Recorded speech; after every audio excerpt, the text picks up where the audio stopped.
India एक diverse country होने की वजह से काफी फेस्टिवल्स और हॉलीडेज सेलिब्रेट करती है, पर क्या हो जब इसमें से एक फेस्टिवल के दौरान ही मामले काफी गर्म होते हुए दिखे।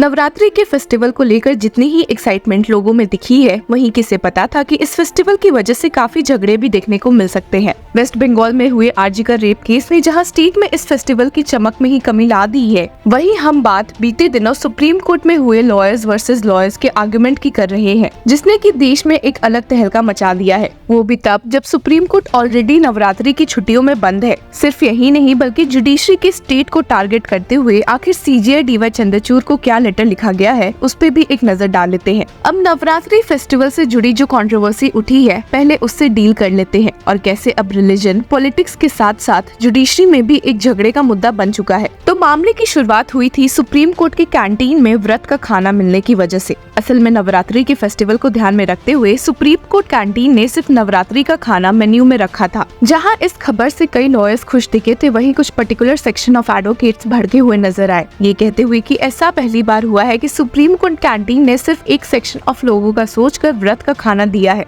और सुप्रीम कोर्ट बार एसोसिएशन के president senior advocate Kapil Sibal को लेटर लिखते हुए इस कदम के सख्त खिलाफ बोला गया है। इस एक्शन को एक रॉन्ग प्रेसिडेंट सेट करते हुए लेटर में मेंशन किया गया कि the supreme court canteen caters to all. We are all dependent on it. Non-serving of non-vegetarian or food with onion garlic to cater to the wishes of a few is not in keeping with our pluralist traditions and would result in lack of respect for each other. इस letter को ध्यान में रखते हुए supreme court bar association, जो कि supreme court canteen के लिए जिम्मेदार है, ने व्रत के खाने के साथ साथ नॉन वेज और प्याज लहसुन का खाना वापस से रिज्यूम कर दिया। आपको लगेगा कि मामला यहाँ शांत होता है, लेकिन आप खुद को यहाँ गलत पाएंगे जब इस डिसीजन के खिलाफ भी एक लेटर वापस से सुप्रीम कोर्ट बार एसोसिएशन और supreme court advocate on record association को लिखा गया। और आप सुनकर चौंक जाएंगे कि इस प्रोटेस्ट के पीछे करीबन 133 लॉयर्स थे। जी हाँ, इस लेटर को लिखते हुए एडवोकेट रजत नायर ने इस बात पर जोर दिया कि नॉनवेज खाना रिज्यूम करने का फैसला बिना सोचे समझे लिया गया था और एक लार्ज कम्युनिटी के लोगों की सेंटिमेंट्स को हर्ट करता है। अब क्योंकि सुप्रीम कोर्ट बार एसोसिएशन, जो कि सुप्रीम कोर्ट कैंटीन की देखभाल करती है, के head senior advocate Kapil Sibal है, तो इन लेटर से उनके लिए मुश्किलें खड़ी हो सकती है।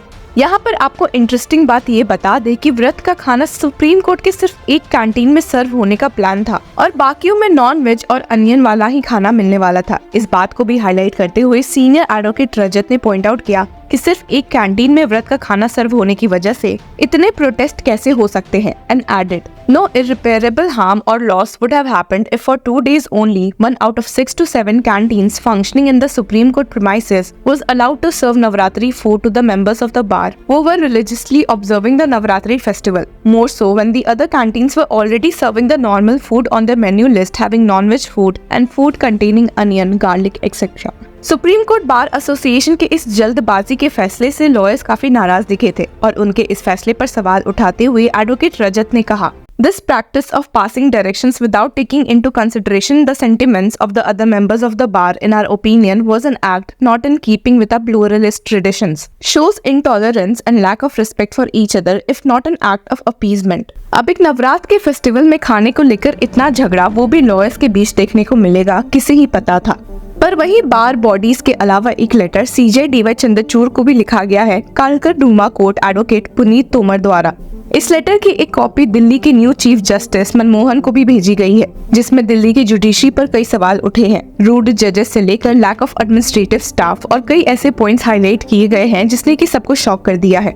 असल में अ दिसंबर 2023 report by the Center for Research and Planning of the Supreme Court titled State of the Judiciary had pointed out that Delhi has a staggering 27.8% court staff vacancies. इसको अपने लेटर में हाईलाइट करते हुए एडवोकेट पुनीत ने जोर दिया कि when there are post of administrative officers in the hierarchy of district court establishment, Why is all the administrative work allotted to judicial officers?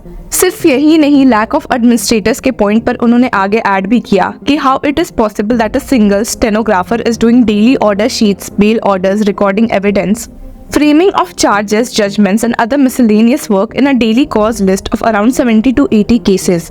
ये लेटर जो कि 30 सितंबर को सीजेआई और चीफ जस्टिस ऑफ दिल्ली को लिखा गया था, ने इस बात पर भी जोर दिया कि जो लोग कोर्ट में काम भी करते हैं, वे करीबन 100 किलोमीटर दूर से काम करने आते हैं, जो अपने आप में एक काफी शॉकिंग बात है और इस बारे में एडवोकेट पुनीत तोमर ने स्टेट किया। One of the staff members met me in Dwarka Courts. He is a resident of Meerut and is posted at Dwarka Court complex. It takes him almost 4 hours to reach the court from Meerut. ऐसे आपको बता दें कि according to the State of the Judiciary report, Delhi has a 61% shortage of residential accommodation for judicial officers, the highest in India alongside Jammu and Kashmir. अब आप सोचिए कि judiciary पर एक बार फिर से सवाल उठाते हुए दिख रहे हैं और वो भी उनके ही सोल्जर्स द्वारा, जिनका काम है लोगों को न्याय दिलवाने का। पर भला वे ऐसे कैसे कर पाएंगे जब उन्हें बेसिक फैसिलिटीज ही ना मिले, या फिर आए दिन जुडिशरी में व्रत के खाने को लेकर ही बहसा बहसी देखने को मिल सकती है।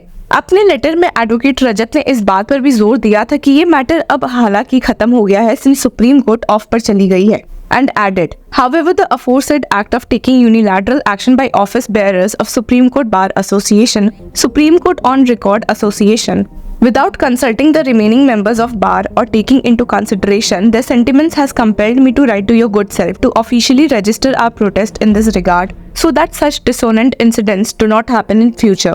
अब वीडियो की शुरुआत में हमने आपको कहा था कि पॉलिटिक्स के साथ साथ जुडिशरी में भी रिलीजन घुसते हुए दिख रहे हैं, और हमने यहाँ बात तिरुपति के लड्डू कंट्रोवर्सी की थी, जिसकी हियरिंग के दौरान जस्टिस बी.आर. गवई और के.वी. विश्वनाथन की बेंच ने सीएम चंद्रबाबू नायडू से ही सवाल कर दिया था कि जब ये मामला ऑलरेडी इन्वेस्टिगेशन के अंदर है तो भला उन्हें इस केस में कमेंट्स करना क्यों जरूरी लगा, और जिस पे नाराज होते हुए जस्टिस गवई ने स्टेट भी किया था कि what was the need to go to the press if you had already ordered an investigation, and further added that when you hold a constitutional post we expect gods to be kept away from politics। अब जहां इस मामले में supreme court ने SG Tushar Mehta के suggestion पर CBI को इस कंट्रोवर्सी की जांच की जिम्मेदारी दी है, वहीं दूसरी ओर सीनियर एडवोकेट कपिल सिब्बल, जो कि इस केस में वाईवी सुब्बा रेड्डी की ओर से मौजूद थे, ने कहा था कि सीएम नायडू द्वारा ऐसे कंट्रोवर्शियल पब्लिक स्टेटमेंट्स ने एसआईटी द्वारा जांच पर एक संदेह डाल दिया है और ऐसे में एक इंडिपेंडेंट जांच होनी चाहिए। He added, another statement was made yesterday. Had the CM not made the statement, it was a different matter.